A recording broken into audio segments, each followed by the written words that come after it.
it's important for leaders to have their foundation and their style. Now, that doesn't mean that you need to treat every employee exactly the same. You should adapt and learn to be empathetic and work with different employees. Different people have different strengths. I think great leaders know how to learn what those strengths are and help pivot individuals in the direction that's going to give them the most opportunity for success.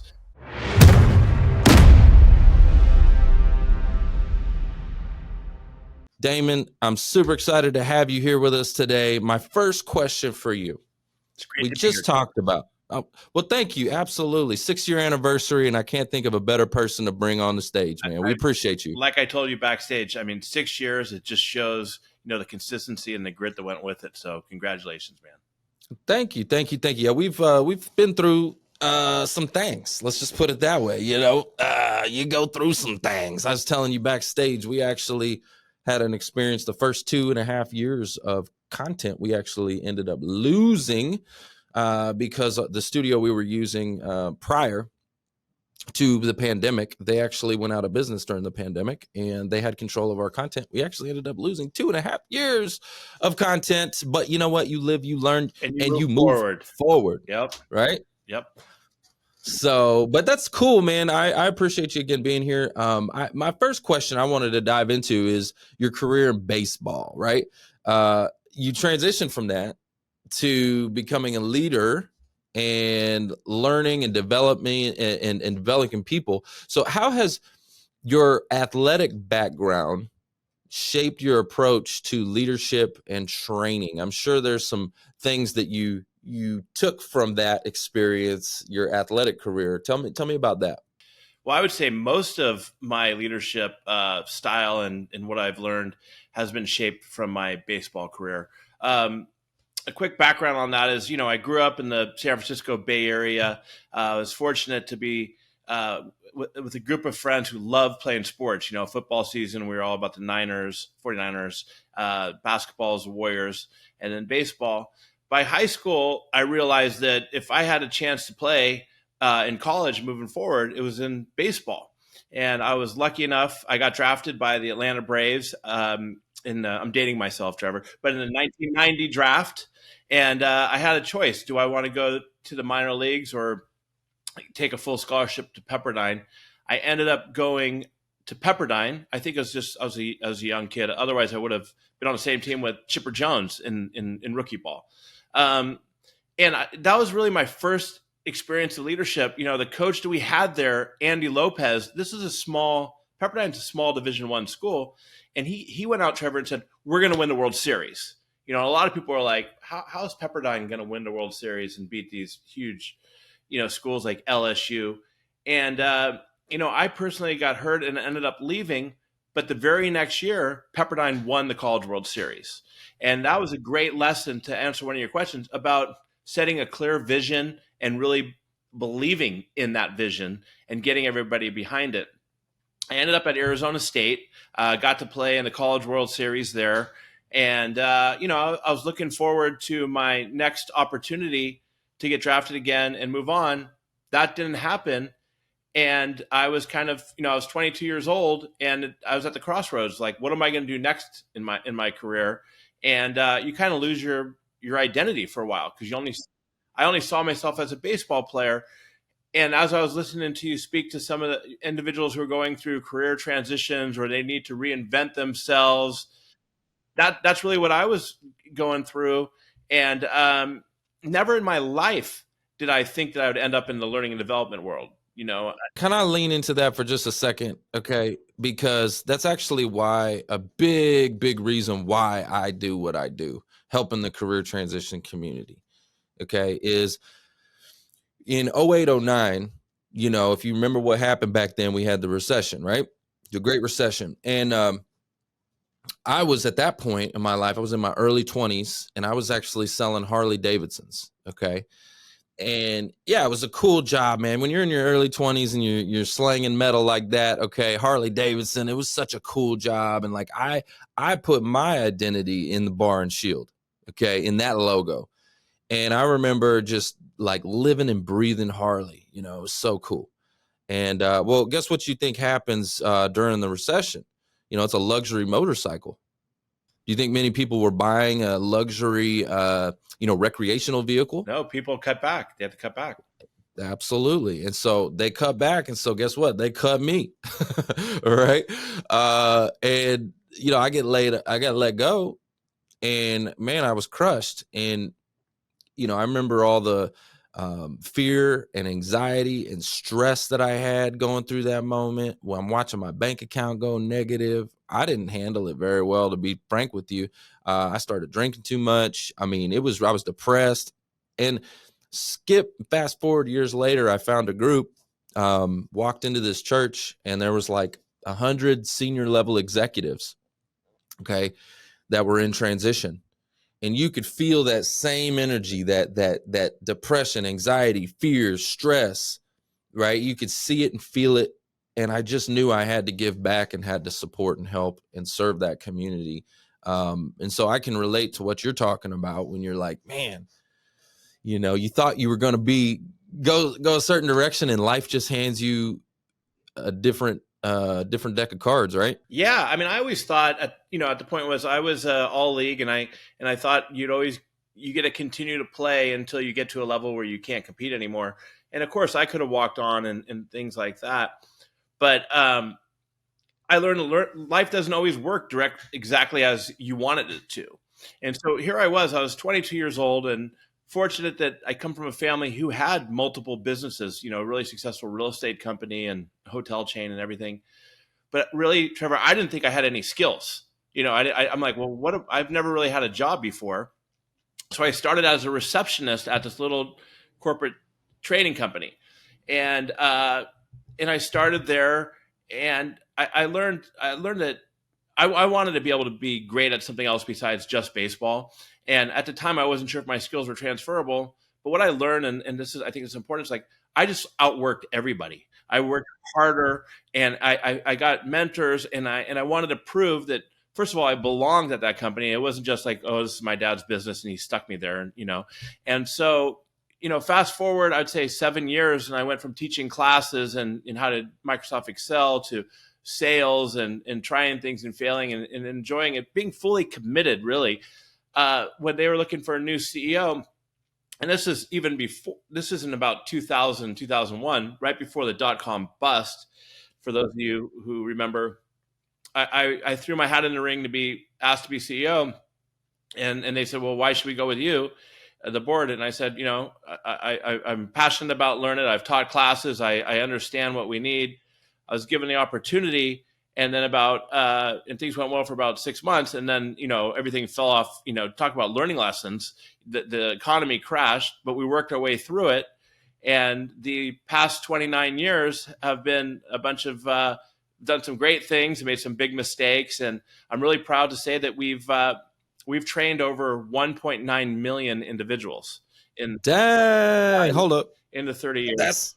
That's impact. Okay. That's impact. Because those people, I'm sure, right, are impacting other people as well. So if you've helped 1.9, there's this ripple effect of what you're doing, man. That's incredible. And that I'm super proud of that. What I'm really most proud of, though, is to be able to surround myself and build great teams over the years.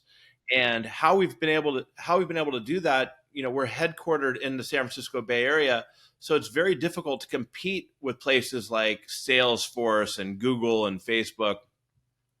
But I would tend to hire individuals who were early on in their career, and I'd really hire for potential over experience, but look for individuals who had that grit, they had that work ethic, and really, and I know you talk a lot about this on your show, but really we're into learning and continuous growth. And those are all things that I really learned playing baseball. In baseball, you're always kind of adjusting, and you have to have learning agility, and you got to have discipline and show up on time. And so those are all a lot of the skills that I learned playing baseball that has landed me in the position I am today, 29 years later. Let's lean into what you just said about potential over experience for just a second. Okay. I want to kind of dig into this. Because, a lot of the, and I love that potential over experience, but a lot of the folks that I serve again, that senior level executive, right? That guy that's worked, 20 years at the company, whatever, worked his way up. He's got a lot of experience, right? So speak into that, because they both have a lot of value, right? That seasoned vet with 20 years experience, he knows where the landmines are, and he can show you, hey, just don't walk over there. You can blow yourself up if you do that. He's got that wisdom. But then the potential, that's the guy, that's the up and comer. That's the guy with the heart and the grit. He's going to do what it takes, right? It's like, what's more valuable? And you're saying potential over experience. Lean into that a little bit. So not for every position. So for instance, let's say you're a $5 million business and you want to get to 50 million. Well, your director of operations may not be the right person to get you to the next level. And you may need to go out and hire somebody else. And that's another thing I talk a lot about, not to get off subject, but team over family. I think organization, your team, not a family. But getting back to potential over experience, why I believe that's important is I like to hire and look for individuals who are in line with Learned's core values. And we value lifelong learning. We value people who want to embrace change, people who take ownership, who put the customer first, and who have a growth mindset, grit, let's say. And are you familiar with that? There's a great story out there that I've told 1,000 times. It's about Southwest in your backyard, and Herb Keller, way back in the beginning, where Southwest almost went out of business. He sat down and he went to his board and his executives, and he said, "What we're going to do is we're going to be the no frills airline. We're going to drop our prices and not serve a bunch of food." And people raised their hand and they said, "There's no way we can offer these low of fares. That's impossible. The only way we could do that is we'd have to make the turnaround down to like 12 minutes. And that's not industry standard. That can't be done. Industry standard is about 16, 17 minutes. If we're going to be able to do that, we're going to have to go out to Continental and Eastern Airlines and hire the best of the best crew." And Herb's like, "We're going to do the exact opposite. I'm going to go out and find hungry young individuals who are eager and willing to learn, and tell them that this is what we're going to do." And that's what they came up with, the story that the 10-minute turn, where they got it from 16 minutes down to 10. Because sometimes, if people don't know any better and they have the passion or the commitment to want to do something, you can get it done. So, okay. No. Let's dive into that. I like that. Okay. Because if it was an experienced person, right, they're going to say, "Nah, man, can't be done. Like, that's not even, like, we can't go there." Right. So, but the potential that, again, that person that's striving to come up in the world, he's going to say, "Let's do what it takes to get it done." So I think the right mixture for anyone listening to this, right? Like, if you are one of those senior level executives that I'm talking about, you know who you are. I help you guys all the time. Okay. And listen, one of the reasons why these companies, I hate to say it, but there's age discrimination, and they discriminate against that experience is for one of these reasons we're talking about right here. It's a resistor of new ideas. In that example, the experience loses because they're saying, "No, it's not possible. You can't do it." Right. And they're going to hire somebody that says, "No, I'll get it done. I'm the one. I'll do it. I'll get it done."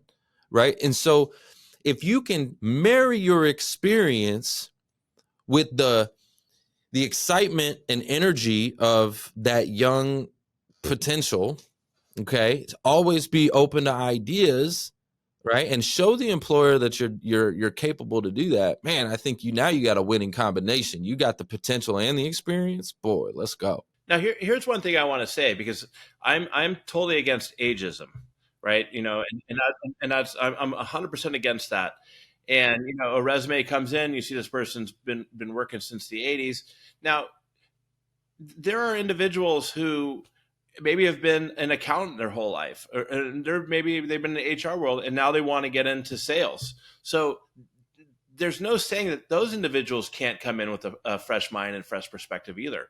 And for all those out there who actually lead a team and are hiring, please don't disregard individuals who my age bracket or more, because they bring a wealth of knowledge And to me, diversity really is, it's all across the board. It could be men, women, different races, but it's also surround yourself with great talent. And great talent includes diversity, which is people of different generations with different perspectives. So you can still hire for potential for individuals who don't have 10 years of sales experience. 100%. And when it comes to the age discrimination, I like, this is one of the things I lean into with my audience all the time, trying to teach them, hey, listen, we got to overcome the objections before they come out. Because really, when you're discriminating, right, they just have a bias against you based off of a stereotype. Okay. Now, stereotypes, here's my belief on stereotypes. Stereotypes are based in truth, but they are not the truth. Okay. Meaning there are some commonalities that they see. And what are those commonalities? So an older worker might be slow to adapt. Okay. They might not be great with technology. They may be a resistor of ideas, right? Like there's some of these negative stereotypes. Maybe they're more expensive because they've earned that experience, right? And they've moved their way up the ladder. So these are some of the objections that the employer is thinking about, and they are judging you based off a stereotype. So what you need to do as a job seeker, if that's you, we need to overcome all of that stuff I just talked about and anticipate it. Yeah, you already know what they're thinking about you. So if you can show them that, hey, I am quick to adapt. I love new, fresh ideas and perspectives. Like I'm not going to, be the most, now you want to get what you're worth, obviously, but what you're asking for, is it aligned for the market value of that position? If it's not aligned with it, then you're wasting your time. But anyways, ageism does exist. It's a real thing. And it's unfortunate that they don't really give people the opportunity to show if they can overcome those objections or not, right? I agree. And if you get an opportunity in an interview or in a letter that you're reaching out to people, share with them in the story some of the areas you just spoke about. Share with ideas, stories of how you've overcome change and you have adapted, and how your experience could bring value. So connect it to what they're looking for. Absolutely. Well, I want to switch gears just a little bit. Okay. Your book, best-selling book, Learn It All Leader. Okay. Right. Now this book emphasizes, being a learn it all and not a know it all. Right. Can you explain why adopting this mindset is crucial? Is it kind of similar to what we were just talking about? The learn it all still kind of like hungry for knowledge. The know it all has all the experience and the knowledge, and they're not open. I mean, talk to me more about that and tell us about the book and what readers can expect from it. Sure. Yeah. Let's start with the know it all. We all know them, right? They come to the conversation. They have everything figured out. They have all the answers. They're closed-minded. When you're speaking with them, their eyes are kind of glazing over. They're already thinking about what they're going to say next or do next. On the other hand, and there's no room for growth, really. On the other hand, you have a learn it all. Somebody who's open, has a beginner's mind, realizes that they may not have all the answers, is humble, and really, I think, Trevor, what's important is curious to see what else is out there, what other possibilities exist. And I really, in my book, my little title thing says, great leaders aren't born, they're not made, they're in the making. I think that if you are a know-it-all, you stifle your growth, where great leaders realize they don't have all the answers and they got to continue learning and growing and adapting. And it's okay to be vulnerable and ask for help and advice at any stage of your career. Mm-hmm. That's why I love this. That's why I love this podcast. Let me tell you why I love this podcast so much, because I am a young leader. Okay. I'm growing a team. I'm working with my team and stuff like that. And so I'm having to learn, I don't think leadership skills are just, you're like born with it. Maybe some people are, but I think you got to learn it. And so I get to learn from amazing people like yourself who have been there, done that. And I love asking the questions and getting the feedback so I can go try to take this back, to my team and apply it. And, but yeah, I'm always like, I know I'm not perfect. I make mistakes all the time. And I know my leadership style is very direct. It's very no nonsense. It's very just, get it done. But I know that type of style is not always, it doesn't always work with everybody, and you've got to kind of adapt and pivot to who you're working with. So anyways, maybe you could speak to that, like different styles. Should a leader adjust their style depending on the person sitting across for them, or should they be who they are and, I think unapologetic? Well, I think there's a bunch of different leadership styles, and I don't necessarily think, we were talking backstage, and you said that you're an introverted extrovert. I don't think that being a great leader requires you to be some like super charismatic, boisterous individual. There's all kinds of great leaders. I think that it's important for leaders to have their foundation and their style. Now, that doesn't mean that you need to treat every employee exactly the same. You should adapt and learn to be empathetic and work with different employees, but because different people have different strengths, and I think great leaders know how to learn what those strengths are and help pivot individuals in the direction that's going to give them the most opportunity for success. That's so good. That's so good. Let me tell you why that's so good. So I'm going to actually be doing a coaching call with my team today, and I want to lean into their strengths. Do I get a mic drop on that one? Yeah, you do. Hold on. I got to practice. I was trying to see how many mic drops I can get. Listen to it. Hold on. Yes. Okay. I'm actually going to use that today as I talk with my team. I'm going to lean into their strengths and find out, because it is important. Like, okay, it's important for the audience listening too. It's important to ask people what they think your gift is, your strength, your superpower. What is it? Okay. Because what you think it is and what the outside world thinks it is may not be aligned. And they may shine a light on a gift that you have that you're not even aware exists. It's lying dormant within you, or you don't even know it exists. So you haven't been feeding it. Right. And so it's important to ask people, hey, what do you think my gift is? What do you think my superpower is? What do you think my strength is? And so today with my team, because you brought that up, that's such a great point. I'm going to be bringing that up. We're going to shine a light on some gifts today that they have and some strengths that they have. And I'm going to figure out how I can feed their strengths. And so that's so good. I love that. And I think I prefer to focus on individual strengths and invest in improving those than weaknesses. Sure, help out on weaknesses, but I really believe that you get a lot more bang for your buck if you focus people and help them with their strengths. And throughout the years at Learn It, we have about 75 employees right now. I've always, we've had a lot of individuals who have gone from, they start off in sales, but they end up as an instructor. They are in marketing, and then they go to becoming an instructor. And again, it kind of goes back to understanding what are you good at. I mean, first of all, they have to fit the culture you want, right? You don't just keep moving people around just to move them around. If they're not a fit, then you got to let them go. But if it's somebody who's a great culture fit for you, then get curious, see what those strengths are, and try to put them, like we were just talking about, Trevor. Focus on what can help them thrive at your organization. Absolutely. I agree with that. So, okay, my next question I want to pivot to real quick. It's a little bit different, but it's about imposter syndrome, right? It's kind of a buzzword. A lot of people talk about imposter syndrome.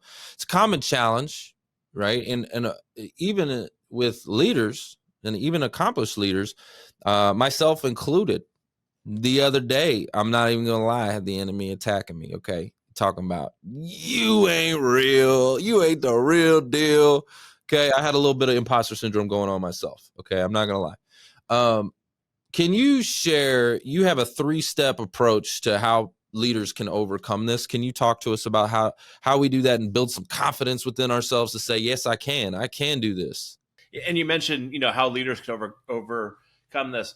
Now, my definition to start off with, as far as leaders, we all are leaders. We all have the opportunity. Leadership starts with self-leadership. So you don't need to manage a team of 10 or a team of 100. to me, the definition of leader is somebody who takes accountability, sets examples, and does the right thing, and continues to learn and grow. And so, I don't want your audience or anybody out there to think, well, I'm not a leader. I don't lead a team. So, but yes, you can be. You could be a leader at home. You could be a leader in the classroom. You could be a leader everywhere. Now, getting back to your question about my 3-step approach, I think everybody deals with imposter syndrome. And those who tell you that they don't have imposter syndrome or the inner critic, well, I don't know if they're being honest.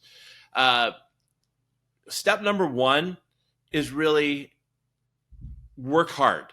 I'm not saying you need to work 10 to 14 hours a day, but nothing gets done without putting in the effort. You need to work hard, just like you've done your show for 6 years. That's hard work. Step number 2 is focus. It's like if I want to be a better speaker, and get out on stage, and I'm worried that, I'm not going to be good enough at it, there's a lot of ways to procrastinate. I could work on a lot of different things that maybe are not as important, but this is important to me. I need to really put in the deliberate practice and focus. So that's number 2. Focus in, work hard. Step 1. Step number 2, focus. And then step 3 is, say it's giving a presentation that I'm really concerned about, and I'm going to be in a room with a bunch of senior executives, and they're going to think, this guy, But if I put in the hard work and I really focus in on what I wanted to do, when it's game time, Trevor, you got to learn and let go. Just go in there. It's not time to think about your technique. It's not time to think about your script. It's not time to think about anything. Just give it your best shot and go for it. You might do a great job. You might do a poor job, but you could learn from that, and what I think happens sometimes too, in myself especially, is we beat ourselves up so much. I didn't do this right. I could have done this better. When what I think we should be doing, and I'm trying to get better at for myself, is kind of celebrate, the good things that I did do. And the fact that, hey, I actually stuck my neck out there, or whoever it is, interviewed for this job. Maybe you didn't think you're qualified. Maybe you didn't think you hit all the requirements for your job, but you took the interview anyways, which you absolutely should, listeners. For somebody who's interviewed 1,000 people, a lot of times the qualifications that we ask for, I get somebody on a call and they're a fantastic candidate, but at least, you go to that interview and you've prepared for it, you've really focused on it, and however it goes, give yourself a little credit and celebrate that, and learn what you could do differently and move on. So that's really my 3-step approach that I've worked with mentees over the years, and it's really helped me. It's really helped me. I love that. I remember it reminds me of a story. So a few years back, it was actually my first time being on a big stage.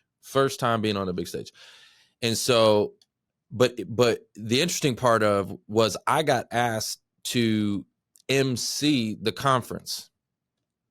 And I told the guy immediately, I just said, yes, number 1, yes, let's go. But I also told him, I said, hey, I just want you to be aware, I haven't done that before.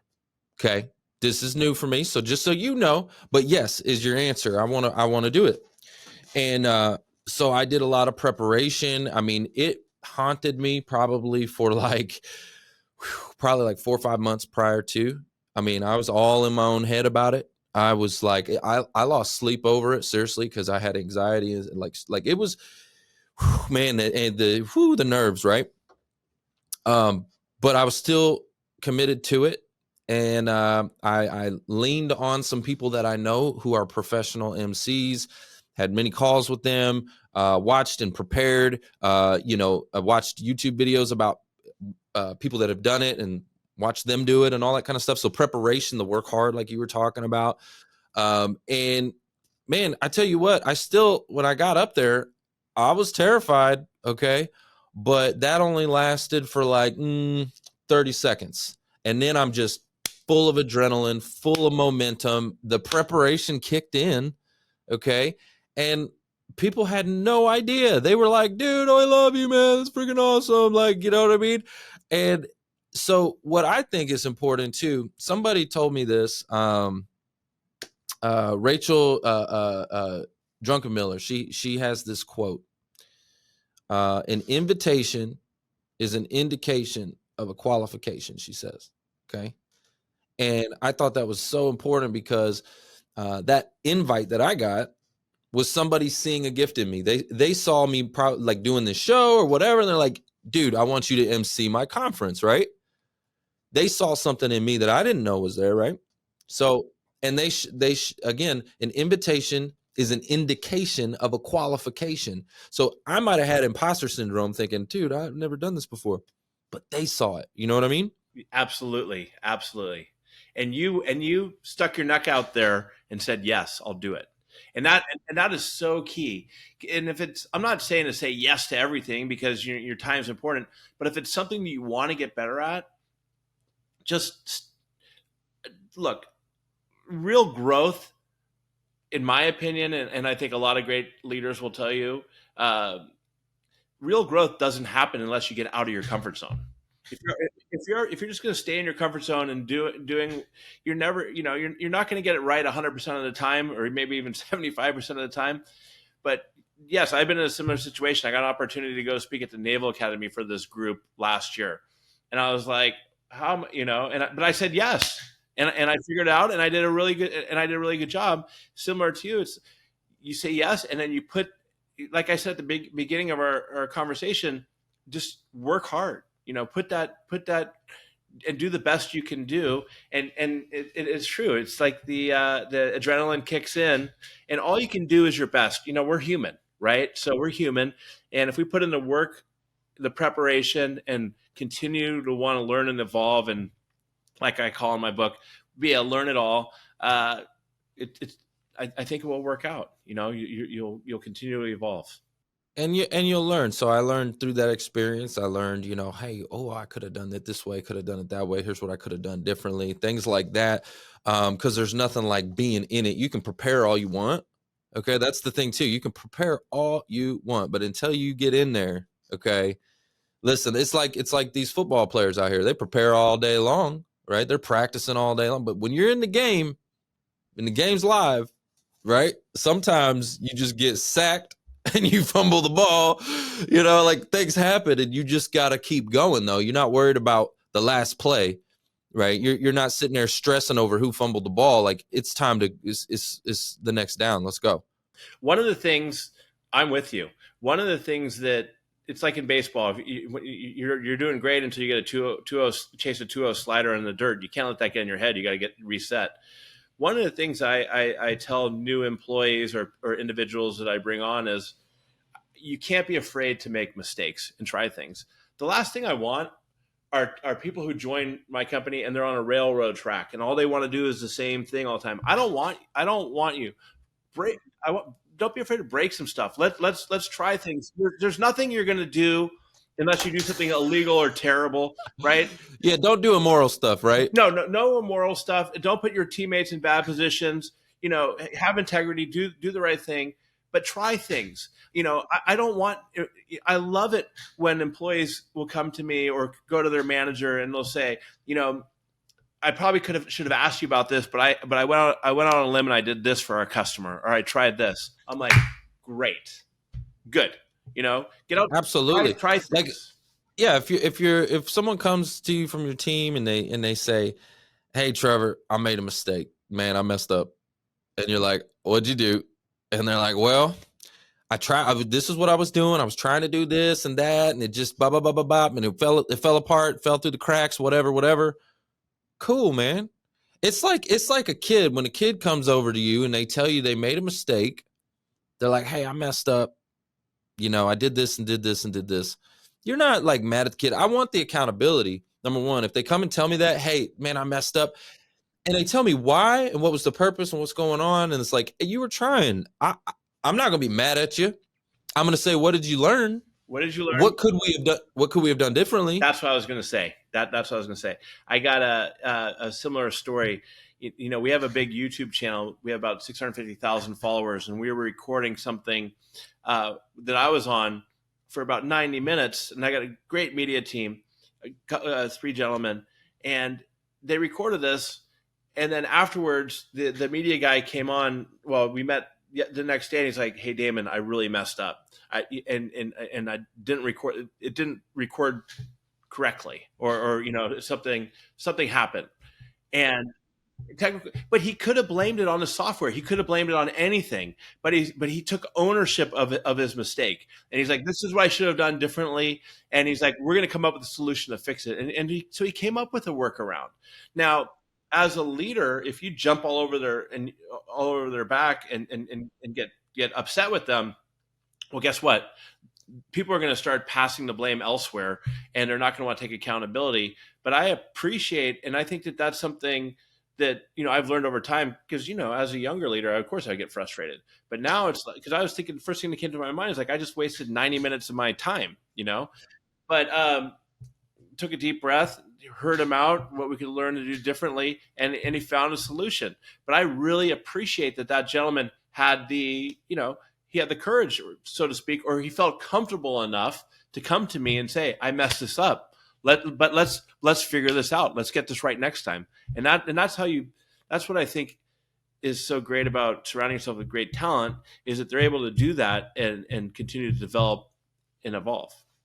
Well, let's dive into accountability for a second, because I think this is a trait that a lot of people are missing nowadays. Like, I don't know what it is with our culture, society, whatever, but it seems like we just want to point the finger, and we want to live in almost like a victim mentality. And it's like, it's not my fault, it's they did it. Da, da, da, da. It's like always we never want to take a fault, right?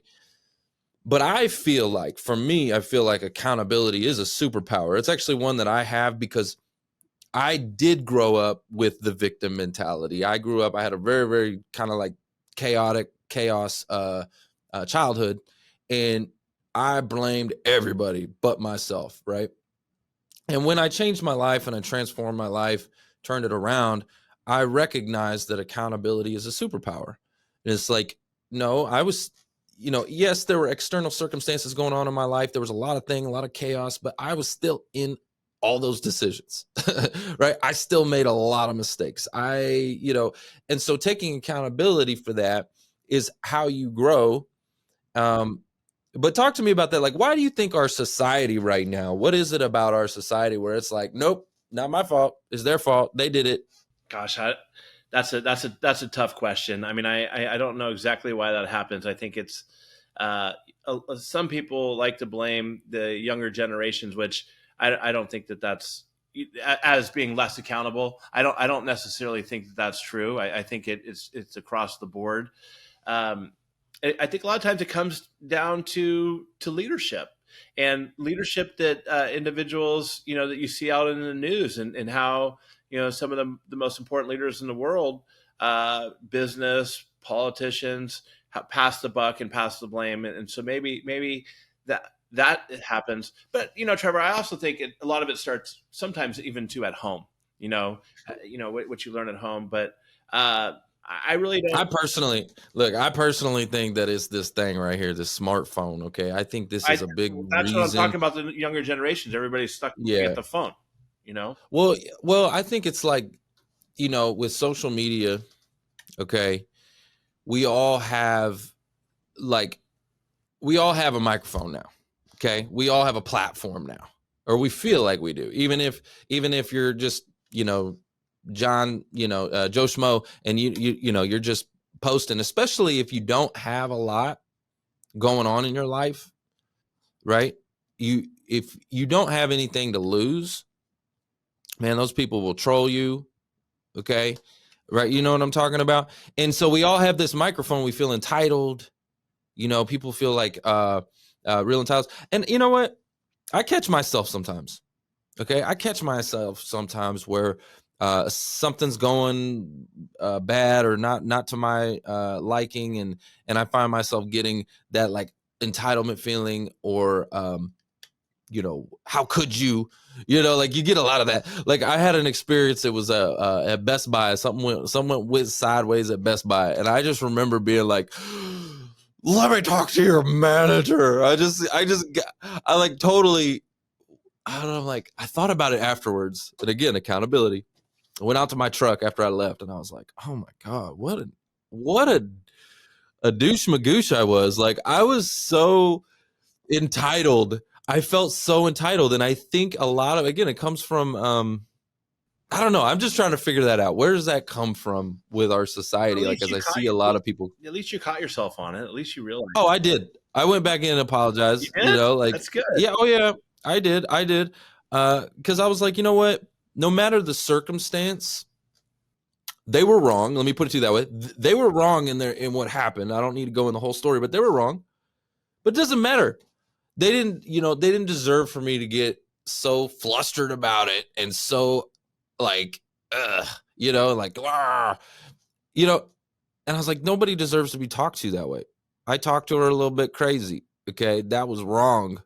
And I went back in and I was like, look, I apologize. This happened, that happened, but it's no excuse. So I just want to tell you that I apologize.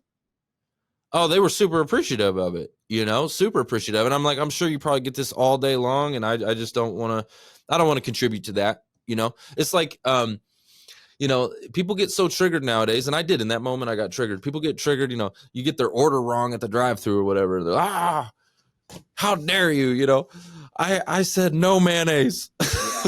No, I know. I mean, I really try to do my best. Everybody has their instances, but you got to have some empathy as well. It's those people probably get hammered all day long, going through the McDonald's drive-through. All they're trying to do, so you got to have a. They're just trying to do their job. They're just trying to get take care of their family, right? And you just got to have a little empathy. But I mean, nobody's perfect. I think it's great that you went back and apologized. Yeah, I mean, again, accountability is something that I try to practice as much as I can, because I am not perfect. I have so many flaws, and but that's the way you improve. You can't improve your life if you're constantly blaming other people for what's happening within it. No, you've got to take accountability and say, no, what was my role in it? Like, in that particular situation, yeah, they were wrong in some certain things, but so was I. I was wrong in some certain things too. So what was my role in it, and how could I improve it? How could I do it better next time? And you're never going to get there if you're blaming other people. So a little, for your audience who's out there interviewing, a little trick, which is pretty common, maybe not a trick, but when we're interviewing somebody and we're kind of having them go through their resume and talk about their jobs, and if it's a common pattern that every time they left an organization, it was because they had a terrible boss, or this happened to them, or this situation, I got let go because I had a terrible boss, or I got a new job and this failed because a person on my team didn't help. And there's a common pattern. Trevor, a lot of times you think in your mind, it's like, okay, well, is it all these people, or is it the individual sitting right in front of me who's playing the victim at 4 jobs in a row? I mean, it's a common theme. Instead of saying, hey, I got let go, I probably could have done a better job. I probably could have taken some more advice, or I could have made an extra 15, 20 calls a day. But it was a great learning lesson for me. And here's what I learned at this opportunity. And I moved on in my next job, and I applied what I learned. 100%. I'm going to give you a mic drop for that too, because I see that all the time. Okay. So for y'all job seekers that are listening, that are tuning in, okay, listen, like, take accountability. It's so important, right? Yes, you may have had a bad boss. Yes, you may have had a bad experience. Like, I'll give you an example. When I was in the auto industry, I was selling cars. Listen, I deserved to be promoted. Okay. I was the best. I was the top producer. I was crushing it. Okay. I needed that role. I needed that position, but I was also young and arrogant. And again, as I'm saying it, I deserved that position, right? That's an arrogant statement, but that was my mindset at the time. Like, no, give me the opportunity. Give me the ball, right? I was like a young Des Bryant saying, give me the ball. Let me show you what I can do with it, right? But again, there was arrogance in that. There was too much cockiness in that. There was too much, like, it just didn't, they didn't see it in me, right? They were like, this guy is probably not the best fit. He's too young. He's not grown up enough. And they were probably right. Shoot, they were probably right. And so I have to look back at that scenario and say, you know what? What was my role in it? Yes, they should have gave me the opportunity. I still believe that. They should have gave me the opportunity, but however, forget all of that. Forget all that. I could have tempered myself and I could have humbled myself. Okay. There's a million things I could have done differently. Right. And maybe they would have given me the opportunity had I humbled myself. But because I was the top producer and I was crushing and I was like, I got arrogant. I was too cocky, and it just didn't fit well with the GM there. The GM did not like me. He didn't like me. So he's not going to promote me. You know what I mean? And so there you go. I mean, you have to look at your scenarios, and you can't just always point the finger at everyone else. You got to take some ownership of what was your role in it, because it's your life. You know what I mean? So, all right, tell us about, your learning and development company, Learn It. All right. Tell me about the company and then the impact it's had on some individuals, some organizations. I know you talked about 1.9 million people you've helped and things like that, but tell us a little bit more about the company. So Learn It, we're headquartered out of San Francisco, and also something we spoke about beforehand about how you pivoted from in-person to virtual. We did a really good job of that too. Prior to the pandemic, about 30% of our business was virtual. Now I would say about 90% is. Typically, companies turn to us when they're looking to promote new managers and they need a skill set to become better managers. If their team is struggling with communication challenges and performance challenges, we work with them to build training programs. We also do a lot of like Microsoft Office, Excel training. And, just like you have your free 99, any of your listeners, if they want to reach out to me on LinkedIn, send me a message. I'll send you a free class, a free live class. It's worth $250. You could take a class in Excel. You could take a class in emotional intelligence, whatever we have on our Learn It site. And that's been really cool, Trevor, over the years, is sitting down with these leaders in their organizations and hearing not always just like what their pain points are or their challenges, but like what are their goals? What do they want to aspire to be? A lot of them want to truly build a learn it all type organization where individuals are always learning to innovate and be creative and grow. And we try to support them through that through mostly our virtual instructor-led training classes that we do. So it's been a really fun and unique situation working with all these different companies who have different perspectives on leadership and different challenges, and it's been a lot of fun. So the classes that you were just talking about that they could take, are all of those online classes, or did you at one point ever have in-person classes, and then was it the pandemic you shifted online, or has it always been online? No, it's always pre-pandemic. It was about 70% in person. So we had a big 12,000 square foot location in San Francisco. We had one in New York and in all these different places. And that was one thing that was great about the pandemic and there's not a lot great about the pandemic, but people got used to learning and learning soft skills, which I don't like that term, but learning how to take classes and learn that way. And so we never really went back to opening up these locations. Sure, we have one of our big clients has a conference in Las Vegas this past week, and so we have instructors there doing breakouts and workshops, but the majority of it is in person. Is virtual, and we have a library of on-demand videos as well, both on our YouTube page and what our customers use. But the vast majority of it is over Zoom, where you get 15, 20 people in the class with breakout rooms and really learn how to get better at conflict or coaching, running one-on-ones, performance management, or like I said, every week Microsoft Excel sells out. So how to build a pivot table. So, and they can find all this at learnit.com. Is that what it is? Yes. Our company website is learnit.com. Okay. But hit me up and ask for a free class. Trevor, I know, and I've heard you talk about this on others. I love helping people. I want to help people. And, the individuals who are listening to your show obviously believe and want to improve in their career. let me do my little part and give you a couple classes. All I ask is if you sign up for a class, show up, participate, and then send me a message. Send me a message. Let me know what went well. We're always looking to learn and get better. And so if you say, hey, Damon, I thought this class was great, but this instructor was, could have introduced this way, or we're always looking for constructive feedback to help improve the experience of what we do. So and that's fair. I mean, think about that. That is so fair. Like, think about it. You're going to get a $250 class for free. Yeah. And all he's asking for is feedback. How can they improve? Well, first How show cool up. Is that? First show up. Yeah. Well, yeah, show up. Absolutely. 100%. Yeah. Because you know what?